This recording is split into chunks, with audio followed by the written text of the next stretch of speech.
The news spread across the galaxy faster than light itself. The Galactic Council's perfect weapons had been broken by watching human children play. But as word traveled from world to world, something unexpected happened. Other species didn't see it as weakness. They saw it as hope. Within 3 days, every alien government was demanding their own Earth playground feeds.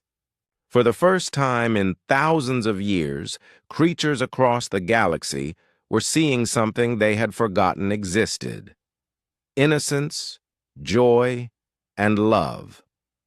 Captain Alex Carter sat in his quarters on the New Horizon, reading reports from Earth.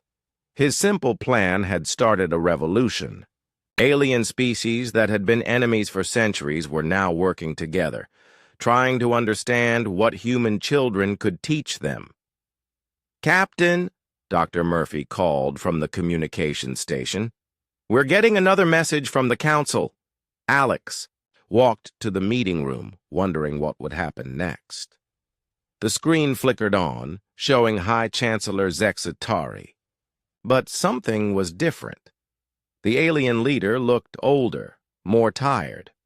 Behind him, the 3 vanguards stood as always, but they had changed too. Their red eyes were softer now. They looked less like killing machines and more like guardians.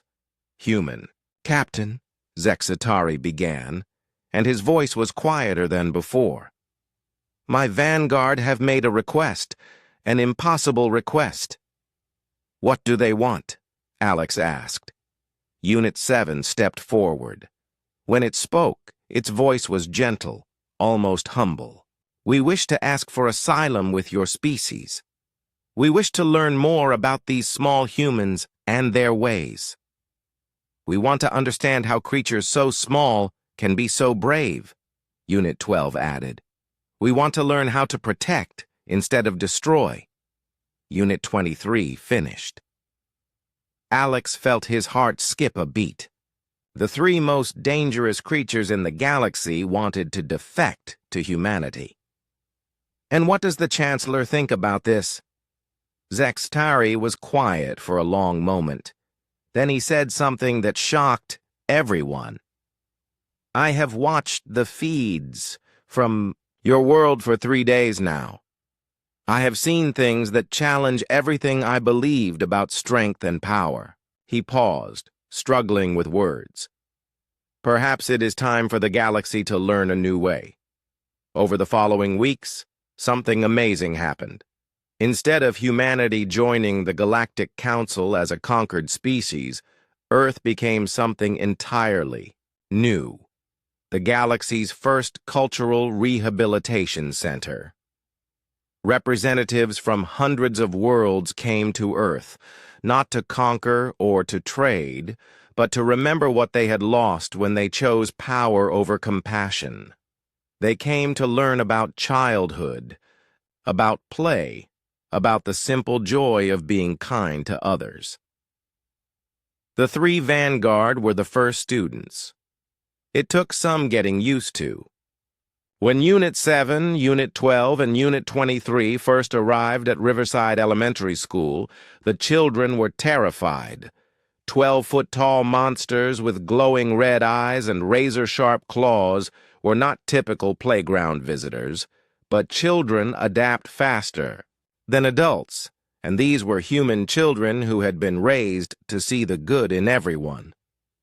The breakthrough came when 5-year-old Danny approached Unit 23 during recess. The massive creature was standing by the fence, watching the children play but not knowing how to join in. "Are you sad?" Danny asked, looking up at the towering alien. Unit 23 looked down at the tiny human. "I do not understand this emotion you call sad," it admitted. "Do you want to play with us?" Danny offered. "I do not know how to play," Danny grinned. "That's okay, we can teach you." Within an hour, Unit 23 was learning hopscotch. Its massive feet left crater-sized prints in the playground, but the children thought it was hilarious. They drew bigger squares to accommodate their new friends' size. Unit 7 discovered a talent for pushing swings. Children would line up to have the gentle giant send them flying through the air. Its strength, once used to tear through starship hulls, was now used to bring joy to small faces. Unit 12 became the school's most popular story reader. Despite its metallic voice, it had a gift for bringing characters to life. Children would gather around it during quiet time, listening to tales of adventure and friendship. The transformation wasn't limited to the vanguard. As more alien species visited Earth, they all discovered the same thing. Watching human children at play taught them about concepts their civilizations had forgotten: forgiveness, inclusion, unconditional love. 6 months after first contact, Chancellor Zextari himself came to Earth.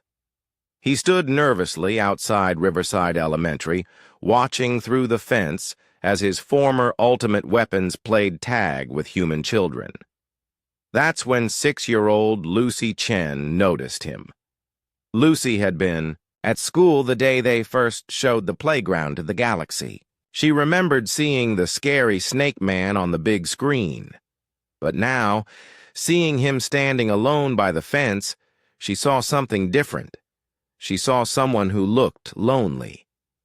Lucy walked over to the fence, carrying a piece of paper. "Hi," she said, with the bright smile that only children can manage. "I made this for you." She held up a crayon drawing. It showed stick figures playing together on a playground. Some were tall, some were short, some looked like humans, and some looked like aliens. At the bottom, in wobbly letters, she had written, "Friends can be different." Zextari stared at the drawing with his black eyes. For the first time in 3 centuries, the galaxy's most powerful ruler felt tears. "Thank you, small human," he whispered. "My name is Lucy," she corrected him gently. "What's your name?" I am... He struggled with the concept. For so long, he had been only a title, only a position of power. "I am Zex." "Nice to meet you, Zex," Lucy said. "Do you want to come play with us?" That afternoon, High Chancellor Zextari learned to play hide-and-seek with human children.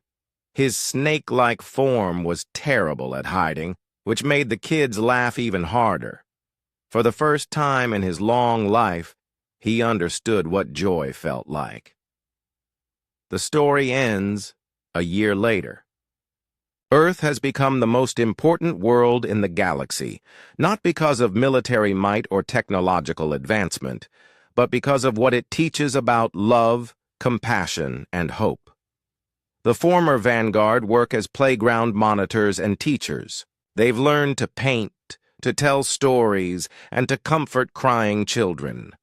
Their claws, once instruments of death, now gently wipe away tears and offer hugs.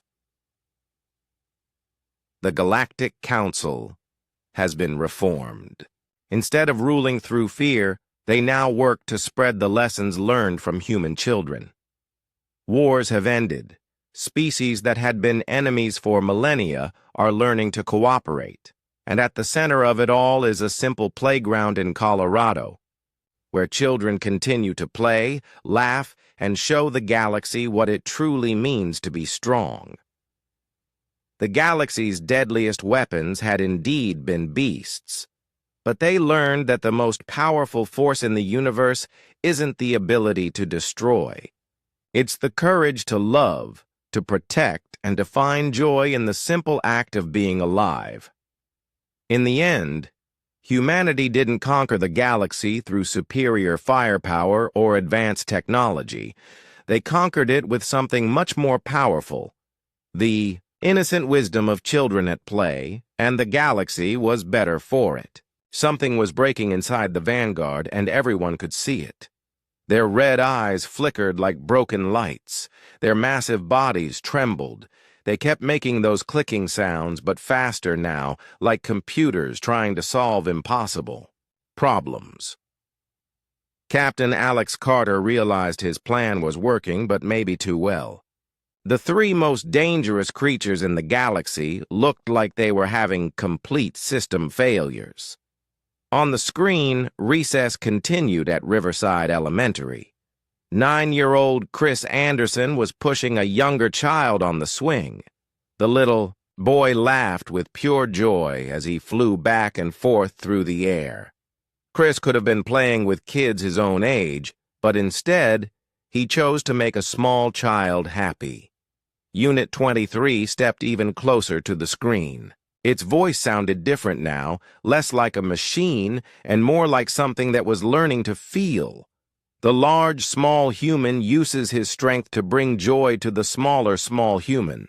No tactical advantage, no resource gain, no territory claimed. It paused, struggling with concepts it had never needed to understand. Is this kindness?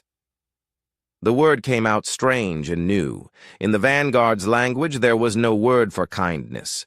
Their creators had never needed one. They had words for conquest, domination, and fear. But kindness was something their perfect killing machines had never been designed to understand. Dr. Murphy leaned forward in his chair. "Yes," he said gently. "That's exactly what kindness is. Doing something good for someone else just because it makes them happy." Unit 7 turned its massive head toward Dr. Murphy. "But what does the large, small human gain from this action?" "He gains the joy of seeing his friends smile," Dr. Murphy explained. "Sometimes making others happy makes us happy too." This concept hit the Vanguard like a physical blow. They had been programmed to believe that strength meant taking from others. That victory meant someone else had to lose. That the only way to be powerful was to make others weak. But these small humans were showing them a different kind of strength. A strength that came from lifting others up instead of tearing them down. High Chancellor Zexatari was becoming desperate. His ultimate weapons were supposed to be perfect. They were supposed to be unchanged and unchangeable. But right now they looked more like lost children than galaxy-conquering monsters. "Enough!" he screamed. "Turn off this display! My Vanguard don't need to see any more of these weak creatures!"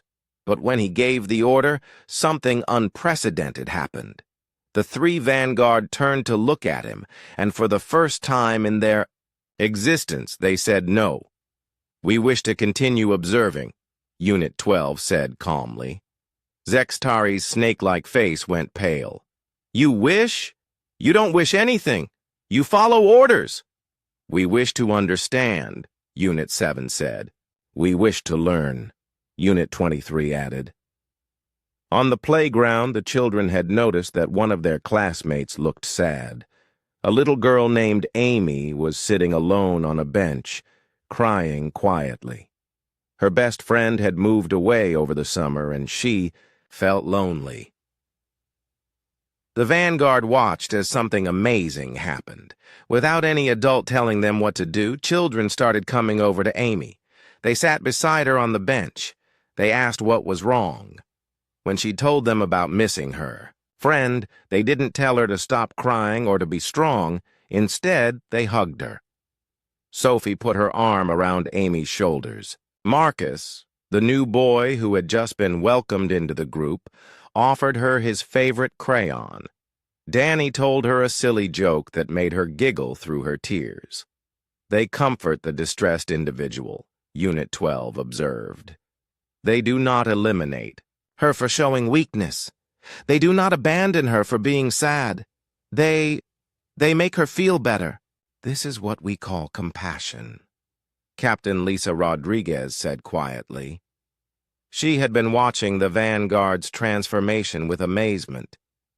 "It means caring about someone else's pain and wanting to help them feel better."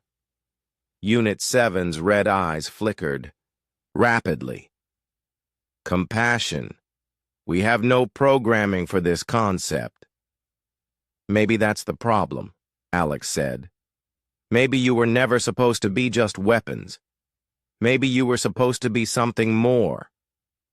The words hit the vanguard like lightning. For 3,000 years, they had believed they were perfect because they were perfectly deadly. They had been proud of their ability to destroy, to conquer, to make others afraid. But watching these small humans, they were discovering that true perfection might be something completely different. On the screen, recess was almost over. The children were starting to line up to go back inside. But before they did, something wonderful happened. The whole playground joined together in one big game of red light, green light. 200 children of all different ages, sizes, and abilities played together. When the teacher called green light, they all ran forward. When she called red light, they all tried to freeze. Some were fast, some were slow, some were big, some were small. But everyone played, and everyone had fun. Unit 23 watched a kindergartner who was much slower than the others. Instead of leaving him behind, the older kids slowed down to match his pace. When he stumbled, they helped him up. When he finally reached the finish line last, they all cheered for him like he had won a race. They celebrate the success of the weakest member, Unit 23 said, wonder filling its voice. They could move faster without him. They could win more easily without him. But they choose to include him. They choose to make him feel important. That's what love looks like, Dr. Murphy said softly.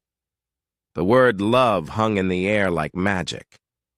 The three vanguard looked at each other, then back at the screen.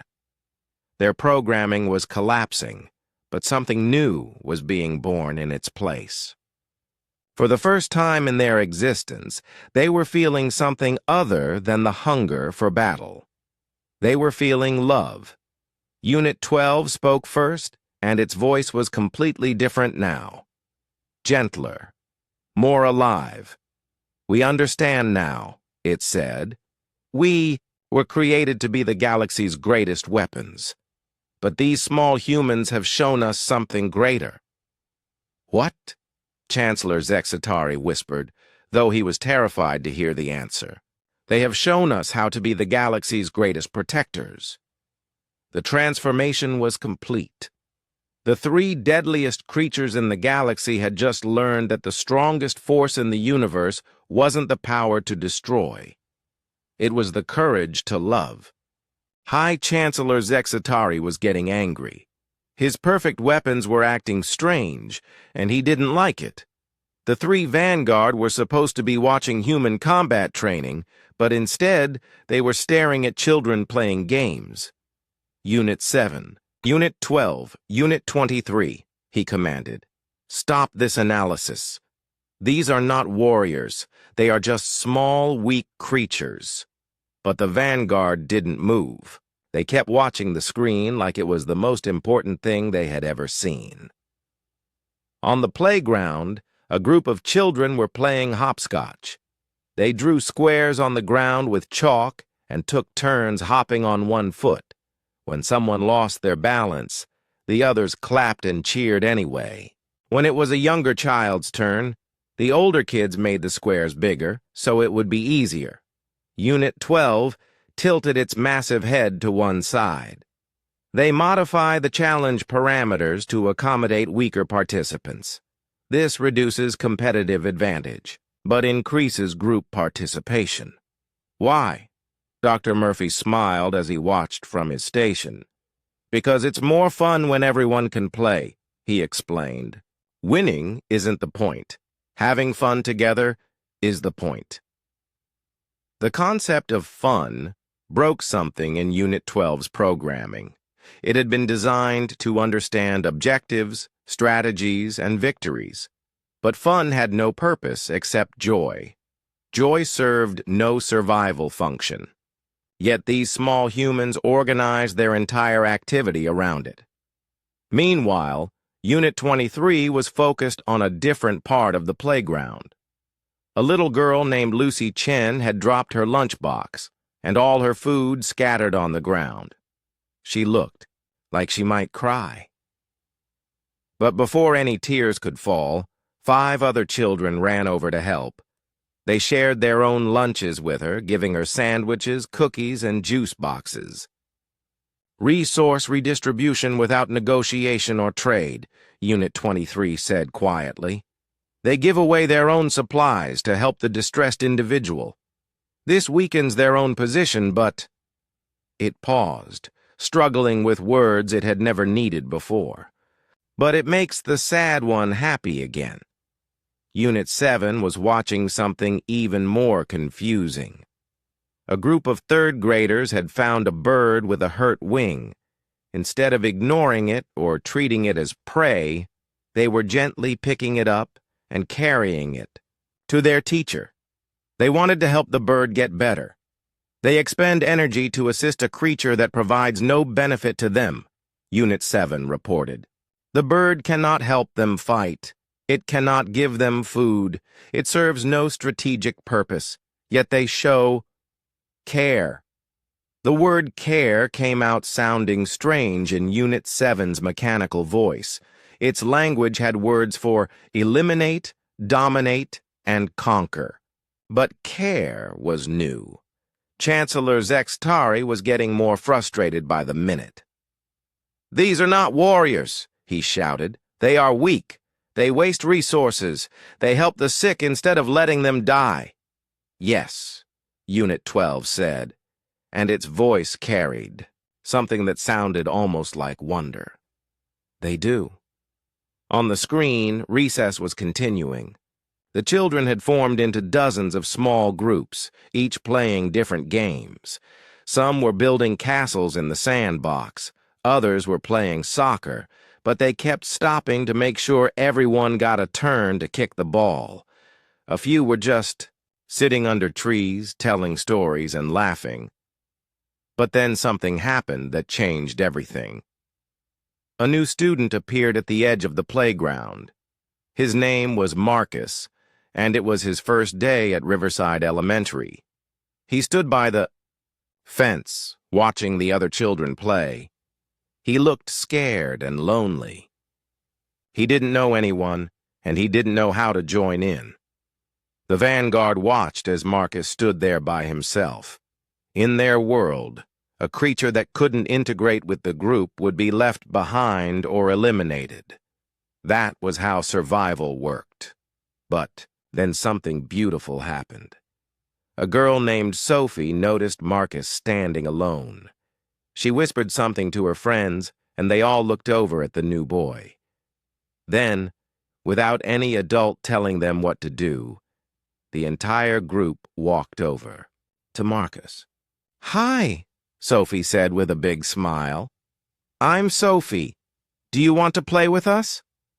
Marcus looked surprised. I don't know how to play your games." "That's okay," said another boy named Danny. "We can teach you. What do you like to do?" "I like to draw," Marcus said quietly. "Cool!" Sophie clapped her hands. "We can draw with chalk! Come on!" The group surrounded Marcus and led him to a part of the playground where they could draw. Within minutes, the lonely new student was laughing and creating colorful pictures with his new friends. The 3 vanguards stood completely still. Their red eyes were locked on the screen. Unit 23 spoke first, and its voice was barely a whisper. They detected an isolated individual. Standard protocol would be to ignore non-contributing member. Instead, they approached. They offered inclusion. They modified their activity to match his preferences. Unit 7's claws clicked together nervously. The weak one became strong through acceptance. The group became stronger through inclusion. This is the opposite of everything we understand. Unit 12 was quiet for a long time. Then it said something. That made Chancellor Zexatari go completely cold. We have been wrong. What did you say? Zexatari hissed. Unit 12 turned to look at its creator for the first time during the broadcast. We have spent centuries being the galaxy's weapons. We eliminate the weak. We punish the different. We create fear. It looked back at the screen, where Marcus was now surrounded by friends. But these small humans, they create something else. What? Zexatari demanded, though he was afraid to hear the answer. Hope, Unit 7 said. Joy, Unit 23 added. Love, Unit 12 finished. The three words hung in the air like magic spells. For 3,000 years, the Galactic Council had ruled through fear and strength. They had built an empire on the idea that the strong should dominate the weak, that different was dangerous, that kindness was weakness. But on a small playground on a planet called Earth, children were proving that everything the galaxy believed was wrong. The strongest force in the universe wasn't the power to destroy. It was the courage to include, to help, to care about others even when it didn't benefit you. And for the first time in their existence, the galaxy's perfect killing machines were learning what it meant to feel something other than hunger for battle. They were learning what it meant to hope. The next morning came too quickly. Alex Carter had barely slept, but his plan was ready. Dr. Ben Murphy had worked all night to set up the video feed from Earth. The signal was strong and clear. In a few minutes, they would show the Galactic Council something no alien had ever seen before. Captain, they're calling us, Lisa Rodriguez said. Her hand rested on her weapon, but they both knew it would be useless against the Vanguard.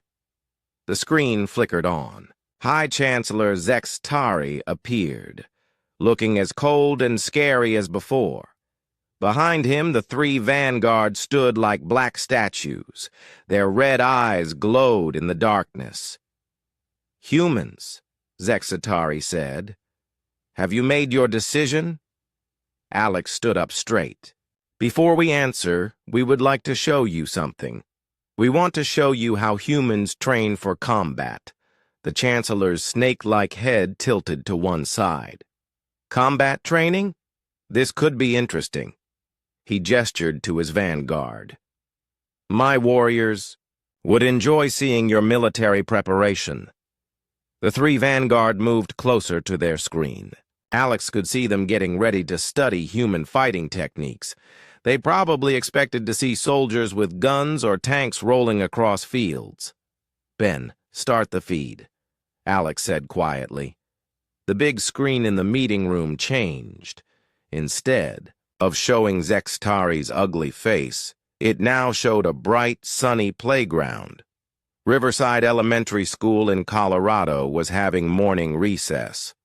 200 children between the ages of 5 and 10 were running, playing, and laughing under the blue sky. The Vanguard froze. Their red eyes got wider. Alex could see their heads moving back and forth as they tried to understand what they were seeing. What is this? Zexatari demanded. Combat training, Alex said calmly. Human style. On the screen, a group of 8-year-olds were playing tag. They ran across the playground, chasing each other and giggling. When someone got tagged, they would laugh and start chasing the others. The Vanguard, who was standing on the left, started making quiet clicking sounds. Alex realized it was analyzing what it saw. In its computer brain, it was probably thinking, small humans engaging in pursuit training, objective unknown, no weapons detected. A second group of children was playing on the monkey bars. 6-year-old Katie Miller was trying to cross them, but her hands were too small. She hung there for a moment, then dropped to the ground. Instead of crying, she brushed off her hands and tried again. The middle Vanguard took a step closer to the screen. Its head tilted like a confused dog. Alex could almost hear its thoughts. Small human failed obstacle course. Did not show distress. Attempting again without fear. This does not match combat training protocols. But the real surprise came when Sam Parker, a 6-year-old boy with messy brown hair, sat down under a tree with his lunch. He had apple slices in a small bag. Instead of eating them all himself, he called over 3 other children and shared his food with them. All 3 Vanguard made a sound Alex had never heard before. It was like a computer trying to process information that didn't make sense. Unit 7. Zextari called to the Vanguard on the left. Report. What are these humans doing? Unit 7's voice was like metal grinding against metal. Small humans are sharing resources. No strategic advantage detected. Behavior does not match any combat training in our database. On the playground, 7-year-old Emma Davis saw a younger child being pushed around by an older boy. Without thinking, Emma ran over and stood between them. She was much smaller than the bully, but she put her hands on her hips and told him to stop picking on little kids. Unit 12, the Vanguard in the middle, actually took another step toward the screen. Small human protecting weaker human. Size disadvantage. Clear. Logical response would be retreat. Instead shows protective behavior. This is confusing. The playground was full of similar scenes. Children helping each other reach high places. Kids including a lonely new student in their games. A group of 4th graders teaching kindergartners how to jump rope. When someone fell down, others helped them up. When someone looked sad, friends came to make them feel better. Dr. Murphy, watching from his position at the science station, started explaining what the Vanguard were seeing. On Earth, we call this play, he said. Children don't play to prepare for war. They play because it makes them happy. They share because sharing feels good. They protect each other because that's what friends do. Unit 23, the Vanguard on the hay, right, was making those clicking sounds faster now. Happiness serves no survival function. Sharing weakens individual resources. Protection of weak individuals reduces group efficiency. Yet, they continue these behaviors. The breakthrough moment came when 5-year-old Jake Thompson fell off the swings. He hit the ground hard and Alex expected him to cry. Instead, Jake bounced right back up, laughed, and got back on the swing. He wasn't embarrassed. He wasn't angry. He was having fun. Unit 23 stared at the screen for a long moment. Then it spoke, and its voice sounded different somehow, less like a machine and more like something that was trying to understand. Small human experienced pain, expected response, fear, anger, or retreat. Actual response, joy. This does not compute. They're just children, Dr. Murphy explained. They don't know they're supposed to be afraid. They don't know they're supposed to be selfish. They haven't learned to hate yet. The Vanguard were completely silent now. On the screen, the children continued to play. A group of kids were drawing with chalk on the sidewalk. Another group was playing hopscotch. Some were just sitting in the grass, talking and laughing. Unit 7 suddenly spoke, and this time its voice was almost a whisper. The small ones show no fear. They protect without calculating advantage. They share resources with no strategic benefit. They find joy in activities that serve no survival purpose. This is impossible, Zexatari hissed. Your warriors are clearly defective if they cannot understand basic military training. But Unit 12 wasn't listening to the Chancellor anymore. It was watching the screen as a disabled child in a wheelchair was helped onto the seesaw by 3 other kids. They had figured out how to balance the seesaw so their friend could play too. They strengthened the weak instead of eliminating them, Unit 12 said, wonder creeping into its mechanical voice. For the first time in their existence, the galaxy's perfect killing machines were seeing something more powerful than fear or strength. They were seeing hope. They were seeing kindness. They were seeing what it meant to be truly alive, and they were starting to understand that everything they had been taught about strength was wrong. The space station looked like a giant metal flower floating in the dark. Captain Alex Carter pressed his face against the window of his ship and stared at it. This was Kepler 7, the biggest meeting place in the galaxy. Today, humans would meet, the Galactic Council, for the first time. Alex felt his stomach twist with worry. The Council ruled over 3,000 different alien worlds. They had been in charge of the galaxy for longer than humans had even existed. Now, Earth wanted to join them. But Alex knew it would not be easy.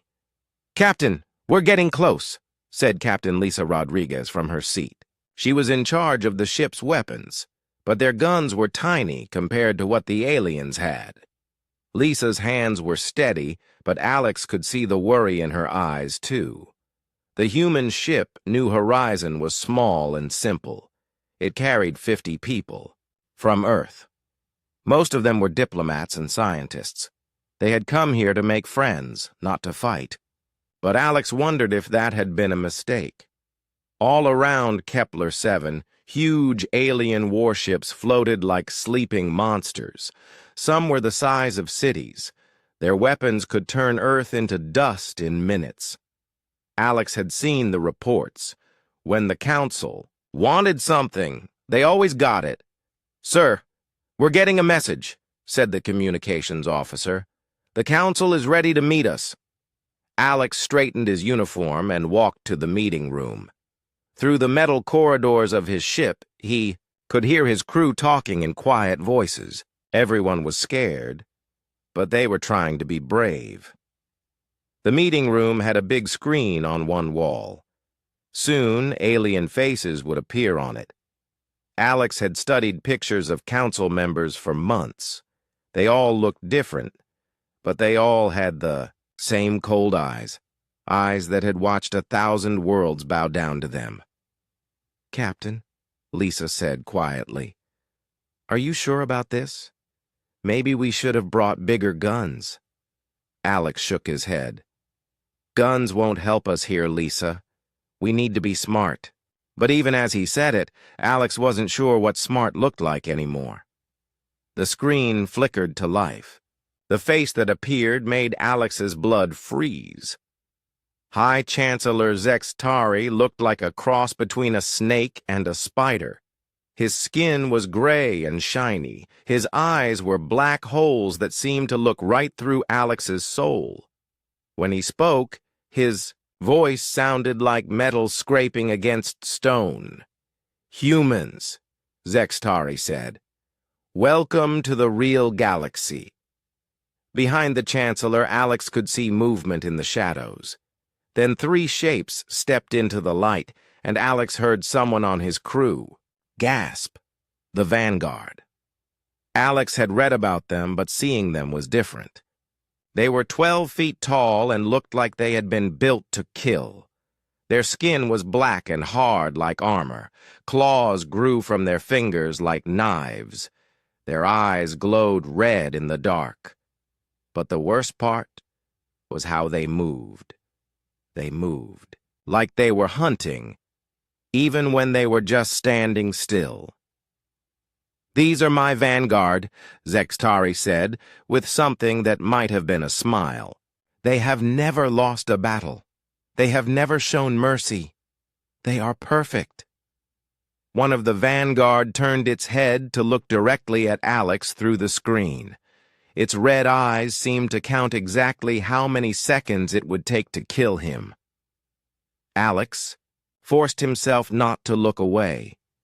"Now," Zextari continued, "let us discuss Earth's place in our galaxy." For the next hour, the Chancellor explained the rules. Earth would pay huge amounts of money to the Council every year. Humans could only travel to certain parts of space. They could only build certain kinds of ships. If they broke any rules, the Vanguard would come to visit them. These terms are not negotiable, Zextari said.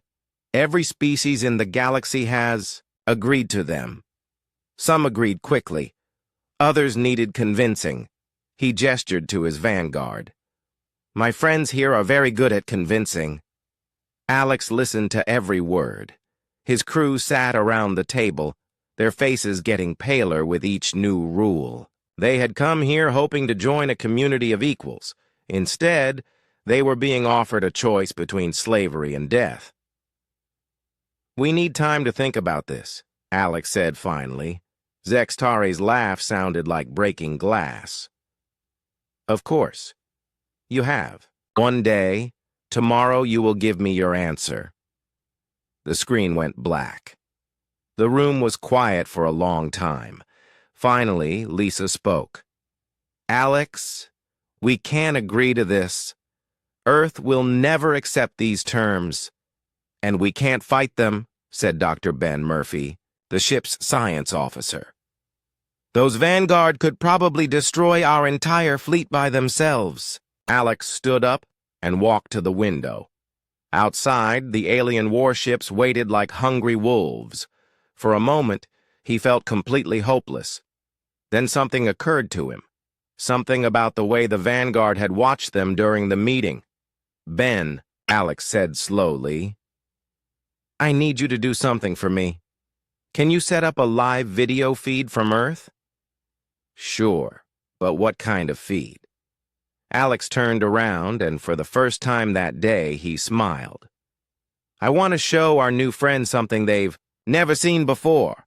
I want to show them an Earth elementary school during recess. Everyone stared at him like he had lost his mind. Maybe he had. But Alex had noticed something during the meeting. The Vanguard had been watching his crew very carefully, studying them like they were preparing for battle. But there had been something else in those red eyes.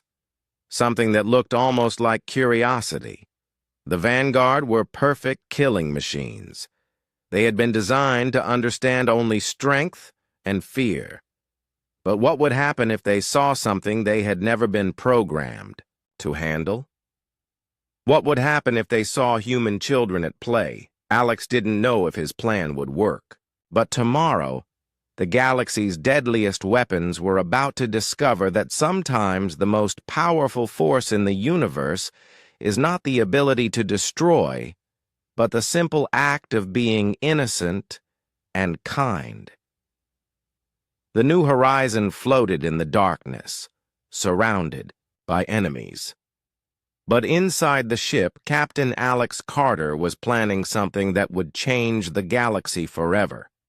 He was planning to show monsters what it meant to be human.